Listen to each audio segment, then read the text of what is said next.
Hello friends, welcome a new video. इस video में हम इन्वर्टेड फुल पिरामिड पैटर्न को सॉल्व करने वाले हैं यूजिंग सी लैंग्वेज की मदद से।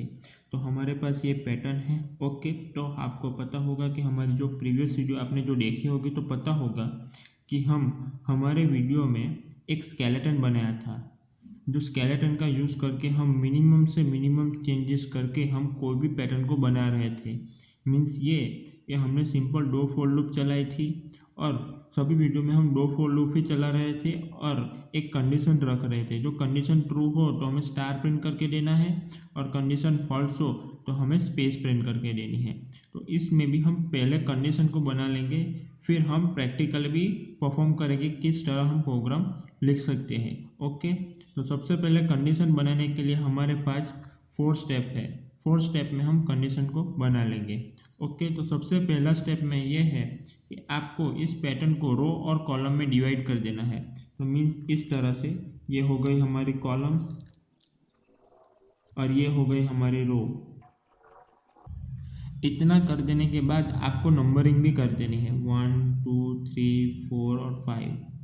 1 2 3 4 5, यहाँ पे 6 है, 7 8 और 9। ओके, यहाँ पे 6 है। इतना कर देने के बाद आपको ये पता होना चाहिए कि रो हम यूज़ करने वाले हैं हमारे प्रोग्राम में आई वेरिएबल से और कॉलम को हम यूज़ करने वाले हैं जे वेरिएबल से। कॉलम और ये रो। ओके, ये हमारा फर्स्ट स्टेप खत्म हो गया है। अब हमारे सेकंड स्टेप में हम जहाँ जहाँ स्टार प्रिंट है उस पोजीशन को हम लिखने वाले हैं। यहाँ पे सभी की पोजीशन डिफरेंट है और पोजीशन आई और जे का कॉम्बिनेशन मिलकर बनती है। तो ये देखिए इस स्टार की पोजीशन क्या है, तो मुझे फाइंड आउट करनी है। तो यहाँ पे मैं 3 और 4, इस स्टार की पोजीशन 3 और 4 है। वैसे सभी स्टार की और स्पेस की, यहाँ पे आपको स्पेस कंसिडर करना है। सभी स्टार और स्पेस की पोजीशन डिफरेंट है। तो हमें दूसरे स्टेप में जहाँ पे हमें स्टार प्रिंट करना है सिर्फ उसकी ही पोजीशन हमें लिखनी है। तो किस तरह से लिखेंगे, आई और जे 1 2 3 4 और 5। ओके, और जे में हम पोजीशन को लिखेंगे। तो फर्स्ट रो में कितनी पोजीशन है वो हम लिखने वाले हैं। 1 2 3 4 5 6 7 8 9 सभी में है स्टार। 1 2 3 4 5 6 7 8 और 9। सेकंड में हमारे पास है 2 से 8 तक 2 3 4 5 6 7 8। थर्ड में हमारे पास है 3 4 5 6 7। फोर्थ लाइन में हमारे पास है 4 5 6 और फिफ्थ में से 5। ये हमें पोजीशन मिल गई है।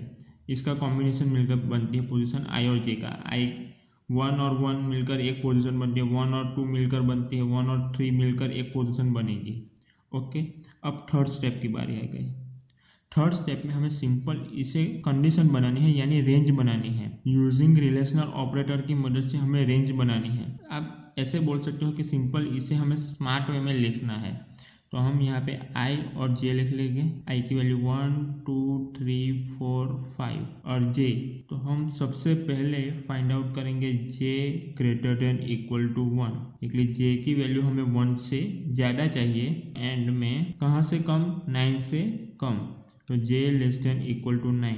ओके, इस तरह से अब दूसरे की बारी। j greater than equal to 2 and j less than equal to 8। यहाँ पे j greater than equal to 3 and j less than equal to 7। j greater than equal to 4 and j less than equal to 6। j greater than equal to 5 and j less than equal to 5। Okay, तो हमने एक range बना ली है, हमने smart way में इसे लिख भी लिया है। अब हमारे फोर्थ और फाइनल स्टेप में आ जाएंगे, जब हम एक कंडीशन बना लेंगे इस सब का यूज़ करके। एक कंडीशन ऐसे बनाएंगे जिसमें ये सारे रेंज परफॉर्म होती हो एक ही कंडीशन में। तो वो हमारा फोर्थ एंड फाइनल स्टेप होगा और वो कंडीशन हम हमारे प्रोग्राम में भी यूज़ करने वाले हैं। तो आपको फाइंड आउट ये करना है कि J greater than equal to यहाँ पे क्या लिखे और j less than equal to यहाँ पे क्या लिखे। सिंपल हमें ये दो चीज़ फाइंड आउट करनी है। तो आपको सबसे पहले ये देखना है कि i और j की वैल्यू क्या थी। i की वैल्यू जब 1 हो तो j की वैल्यू भी 1 हो, i की वैल्यू 2 हो तो j की वैल्यू भी 2 हो, तो i की वैल्यू 3 हो तो j की वैल्यू भी 3 हो। सभी की सेम ही है। तो आप यहाँ पे simple j greater than equal to i ही लिख सकते हो, कि आई की वैल्यू जो होगी वही मुझे जे में भी चाहिए। तो सिंपल आप यहाँ पे सिर्फ आई लिख सकते हो। अब दूसरे की बारी हम यहाँ पे बात करते हैं। अब तो यहाँ पे देखियो एक एक वैल्यू घट रही है, 9, 8, 7, 6 और 5। तो हमें ऐसी कंडीशन चाहिए कि जिसमें हम ये सारी परफॉर्म कर सकें। तो मैं यहाँ पे एक कंडीशन लिखता हूँ 10 माइनस आई। तो ये देखिए अभी 10 माइनस आई की वैल्यू कितनी है 1। तो 10 में से 1 जाएगा तो कितना बचेगा 9। आई की वैल्यू अब हो गई 2, तो 10 में से 2 जाएगा तो मिलेगा मुझे 8। 10 आई की वैल्यू अब हो गई 3, तो 10 में से 3 जाएगा तो मिलेगा मुझे 7। इस तरह हम ये सारी कंडीशन को परफॉर्म कर लेंगे। अब सिंपल हमें ये कंडीशन को हमारे प्रोग्राम में लिखनी है। तो चलिए अब हमारे लैपटॉप की स्क्रीन पर चले जाते हैं और इस कंडीशन को हम प्रोग्राम में लिखकर आपको प्रैक्टिकली भी इम्प्लीमेंट करके दिखाते हैं। हेलो फ्रेंड्स, हम हमारे लैपटॉप की स्क्रीन पर आ गए हैं। जो हमने कंडीशन फाइंड की थी उसकी मदद से ही हम हमारा प्रोग्राम अब इम्प्लीमेंट करने वाले हैं। तो मैंने स्टार्टिंग में आपको बोला था कि मैंने एक बेसिक स्केलेटन बनाया है। तो स्केलेटन का ही यूज़ करके हम सिंपल हमारा प्रोग्राम बनाने वाले हैं। तो सबसे पहले हम वो बेसिक स्केलेटन क्या है वो हम पहले डिस्कस कर लेते हैं। उसके लिए हम यहाँ पे आ जाते हैं हमारे प्रोग्राम में। सबसे पहले आपको एक फाइल मैंने इंक्लूड की हुई है, उसके बाद में एक मैंने मेन मेथड बनाई हुई है, उसके बाद में मैंने 2 वेरिएबल डिक्लेयर किए हुए हैं।